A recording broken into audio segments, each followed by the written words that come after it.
Chris here with High Seas Cruising, and welcome to today's video. All right, before I get into this quick cruise news story, I want to let all of our viewers know next week we are going to be out of town. We're traveling out to North Carolina, spend some time with family. So I'm still going to put out videos when I'm able to do so. Important cruise news comes up, I'm going to let you guys know, but maybe a little inconsistent, and I may be a little slower to get back to comments and questions.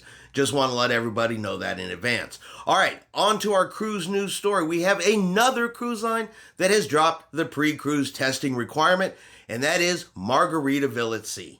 So Margaritaville at Sea does 2-night sailings from Florida down to the Bahamas, just back and forth, but they have now dropped the pre-cruise testing requirement, but it is only for fully vaccinated passengers.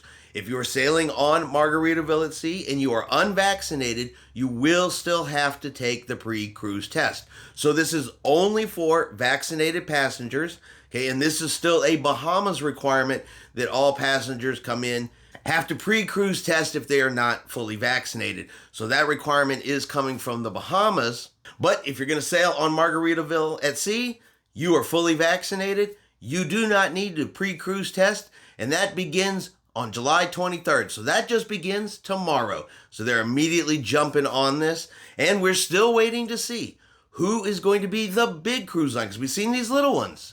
You know, 1 ship, 2 ship. Virgin Voyages just has 2 ships. Margaritaville at Sea has just the 1 ship. Who's going to be the big one? Who's going to be the big one to jump on this? We're still waiting to see. Carnival, Royal Caribbean, Norwegian Cruise Lines. As soon as we know something, you guys will know something.